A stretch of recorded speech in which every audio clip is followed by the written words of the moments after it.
Rangwa bikora nk'ucometse kuri bomboni, ngese ubwo wabibwira ukunda, ya ngibyo byo nibimpame, ibyo gukoma popopo imana ibinyize bike kuzuza. Ya heyo bakunzi bacomeka TV, nk'ibisanzwe rero muri kumwe nanjye MC Beauty All Globe.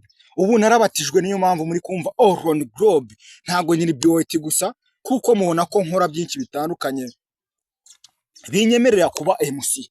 Gahunda rero kuri Comeka TV n'ubundi uyu munsi nabazaniye umutumirwa musha, niwe mugiye kubana nawe mu kiganiro, turi kumwe njyewe nawe rero muri studio, murabona ko yahageze.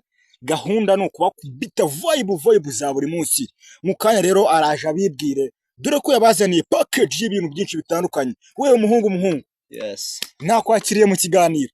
ya big man. Ya ni byiza cyane kukubona mu kiganiro cyacu. Ya Gahunda rero nkuhaye ikaze. ya ndishimye cyane, nanjye mbanje kubashimira nka Comeka TV mujya muduteza imbere cyangwa mudahwema kutuzamurira talent. Ya Yes, umeze ute se? ya ni fresh. Gahunda rero ahangaha iyo uje mu kiganiro urabanza ukibwira abantu baduteze amatwi, kuko hari aba bakurikiranye Comeka TV batakuzi cyangwa se aribwo bakubona. Ya ibwire abantu baduteze amatwi ndetse n'abari kudukurikirana. Yes, ya DAMLazo, ya wese ubwo wabibwira ukunda, ese ubwo wabibwira ukunda, No. ese ubwo wabibwira ukunda, ngo nawe nyumvira ngo abikora nk'ucometse kuri bomboni, ese ubwo wabibwira ukunda, ya ngibyo byo nibimpame, ibyo gukoma popopo imana ibinyize bike kuzuza ni pasitera nsengere kandi byagenda, ya ngese ubwo wabibwira ukunda, No. ese ubwo wabibwira ukunda, No. ya yemereye izo mu busanzwe. Umuhungu Yes, ndumva uba wamanutsemo gitware gihanzi wakoze mu nganzo. yes, ni DAMLazo izo. None se abantu urabatunguye cyane. Uri umuhanzi, bimeze bite ko numva umanuka inganzo birabatunguye? Yes, mu busanzwe ngiye nkunda music, ndi umuhanzi artist, ndirimba injyana ya R&B ifatanyije na Afrobeat. Ariko rero courage, kari akantu uririmbye nje nagakunze cyane. Kubw'iyo mpamvu rero Yes, nje gura muziki uririmbye tugiye kubana mu kiganiro, deni noneho mufashe tumanuke imirongo. Wowe uraza ushiramo gura muziki uririmbye, nanjye nshiremo imirongo, twumve ko twanakora n'umuziki. Okay. Numvishe gura muziki wawe guri ku nkoma. Aravuga ngo ese ubwo wabibwira ukunda. Ugiye kubanza unyobore umbwire topic wari kuvugaho, nanjye nze nzanamo imirongo, kandi wasanga uri buve muri studio duhise dukora n'umurongo rero. Oya, collabo yo niyo ndaye. I'm ready, turabikora nk'abasaza. Urabizi n'ubundi ndi All Globe byose ku mubumbe. Nta kintu batakora byatari. Urabizi ndi umuhungu cyane kandi ukorera imbere. Yes.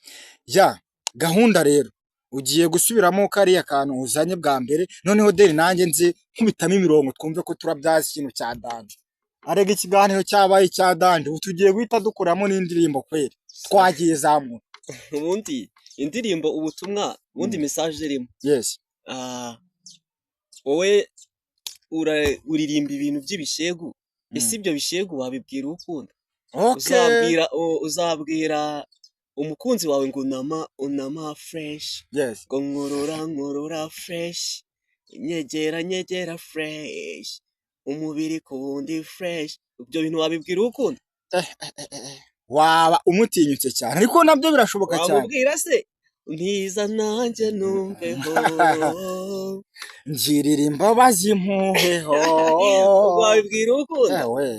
Byagorana cyane. It's very so hard kubibwira ukunda, ariko kumubwira ngo utuntu tw'urukundo nyine. Okay, none humva dio, subiramo karaka, uzaza uvamo nanjye nkubito imirongo sha twagiye. Okay.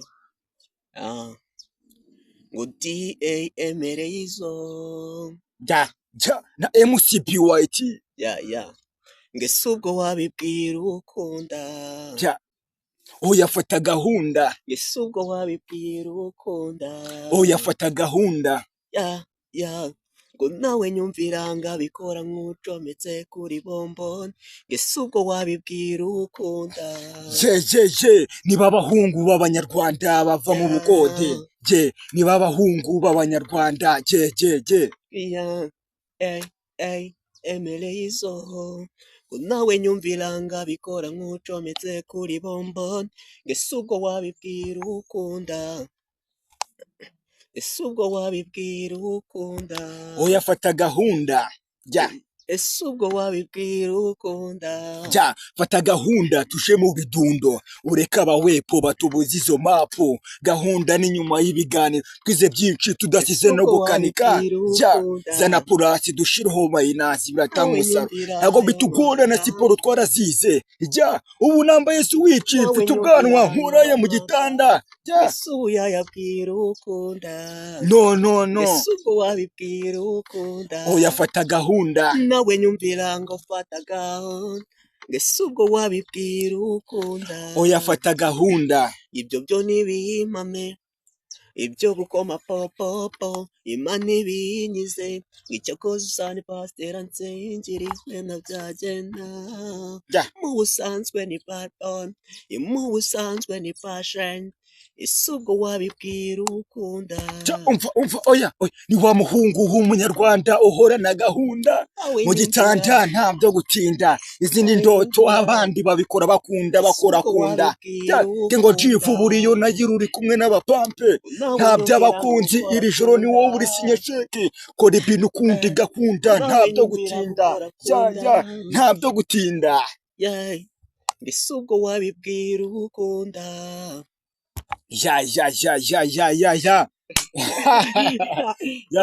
man JP ayo magambo wabibwira ukunda ngo mfata gahunda ngo ibiki ikiganiro mwumvise ko twagihinduyemo umuzigo wa danje, rero gahunda umuhungu ni gutya rero ibintu biba, ejo mukabona mukona twagiye muri studio mutise byatangiye gute, kandi yaje nk'umutumirwa none birangiye dukuremo n'umuzigo wa danje, muhungu kuraje none se muhungu wanjye ubyumvise gute wahita muri beat ko ufite imirongo iteye ubwoba nanjye iyo manutse mu yarega iyo wumva ubundi nujya wumva all on globe uzita wumva byose ku mubumbi, mu busanzwe uri umuhanzi cyangwa nibyo creating right now oya njyewe mu busanzwe ndi byose ku mubumbi nuko waje no kudusobongeza byahatari, kandi rero urumva iyo umbwiye ngo ndi umuhanzi kandi bakuvuga ngo ndi byose ku mubumbi ngende buri kimwe cyose just ariko mu magambo make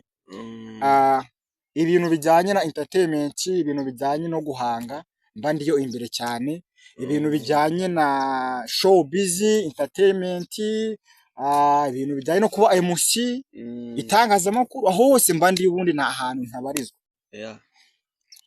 abandi barabizi uretse ko nawe ushobora kubiziho gake ariko mbibamo cyane gukurikirana amakuru kuri Comeka TV. Comeka TV urabizi ko wahabonera byinshi bitandukanye, ngenda bibona ahubwo banyeruke n'abataraje babirebe Comeka TV. Umuhungu wanjye rero gahunda ndagira ngo nkubwire ngo ikaze cyane, kanongera nk'ikaze kuko ahangaha ni mu rugo. Nzagaruka kamba aha muri Comeka TV rwose ni wabo w'abantu, agiye kuba mu rugo kabisa, kandi shama mwakoze tuma mwakoze so hari abatari bazi ko mfite talent ako umuhanzi artist ndabizi ko bizakunda, kandi bagende badushigikire, wagenda ugasacinga DA emereye izo kuri YouTube social media wabisanga. Ufite na YouTube channel Instagram, TikTok, Facebook, Instagram, Twitter, hose buri DA wana courage cyane man nita DA. Ariko rero ni by'agaciro cyane kuba ufite na channel ya YouTube kuko ibihangano niho bazaza babisanga, ari imisiko myinshi bazagende bazayisangayo. Umuhungu ndagira ngo rero ntago wava mu kiganiro ntakubajije ibibazo bigera muri 3 cyangwa n'ibirenga 3, ariko ndabona igihe cyatujyanye, rero ndakubaza bikeya kuko hari n'abakubonye bashaka kukumenya byimbitse, bashaka kumenya utuntu twawe. Ubundi uwo bita Nyita AD ni muntu ki mu busanzwe? Nyita DA ni umuntu nyine uri silent, ukunda Imana, ukunda music ku rwego ruri hejuru cyane. Ya, mu byo kurya ukunda iki? Mu byo kurya Kimwe twirukanka. nkunda ibiraha. Ukunda ibiraha. Twagiye. Ngiye kuza nkubaza ariko uzaza usubiza mu masegonda atarenze 3. Okay. Ubwo nutinda ukavuga mu masegonda arenze 3 nzaza njya ku kindi kibazo. Uri ready? I'm ready. Twatangiye. Ufite umukunzi? Ibyo ngibyo reka tubisimbuke. Aha, twagiye. Mu byo kurya ibijumba, ibirayi, ibishyimbo ukunda iki? Nta na kimwe. Mu byo kunywa fanta, amazi, byeri? Nkunda amazi. Amazi? Yes, my favorite. Okay, twagiye. Mu myenda yo kwambara ibara ry'umweru, umukara, umutuku? Nkunda black. Ukunda black? Yeah. Okay, ndabona hari nayo waje wifunze bukwasi. Yes. Byahatari. Aha, reka noneho ngere ku kibazo ariko hari akantu utasubije ko ku mukunzi, sinzi niba udashaka kugaragariza abakunzi ba Chomeka TV ni arega. Yeah. Ubu se nk'umuntu avuze ati ngiye uyu musore namwikundiye. Mukunzi reka tusimbuke buriya bari long process. Biragoye cyane ariko mwebumve ko nta mutima mubi umukunzi twabisimbutse. Ntabwo ari byiza gushyira ibintu public, ntabwo mbikunda. Okay, AD gira icyo ugenera abakunzi badukurikiranye kuri Chomeka TV, haba ubutumwa bugufi kugira ngo dusoze ikiganiro. Icyo nagenera abakunzi badukurikiranye kuri Chomeka TV, so ndabashimira cyane mbere na mbere baba bakoze kudukurikirana. Icya kabiri, bagende banshigikire kuri YouTube channel na social media hose ni Nyita DA. DA ni da na a byonyine emereyizo. Yes. Ubwo ndabakunda cyane, muri ku mutima. I love you so much. Kandi bijeje ko ngiye kubaha ibikorwa byinshi, music n'ibindi byinshi cyane. Okay, gahunda rero mwayumvishe, mujye gusakinga kuri YouTube yanyu, mwandikemo Nyita Nyita DA. Yani ngiye kuvuga ngo Nyita AD, Nyita DA. Urahita na a Nyita DA. Urahita ubona ibikorwa by'umuhungu, kandi rero agiye kuza azana vibe nyinshi za danje zitandukanye, dore ko ari umukunzi wa music. Yes. Gahunda rero DA nakwishimiye cyane mu kiganiro kandi uzagaruke. Nanjye nabishimiye cyane kandi mwakoze cyane. Bizeza ko turi kumwe cyane kandi giye kubaha ibikorwa tu. Yawe wumve ko hano ari wabo w'abantu. Tugomba no kuzabahiriya korabo yanjye nawe. Umva seguru ya muziki gahunda numvishe nakubisemo imirongo ntari nabyite. Ubwo se ubu niteguye byagenda. Hazashya ni nka Kivumbi na Bruce. Byahatari no kubakubita vibe za danje. Gahunda ibindi tugakomeza tubakubitira vibe. Byo ni fresh. So reka dusoze ikiganiro. Yes. Ja rero mwari muri kumwe nanjye MCB White Oron Grob.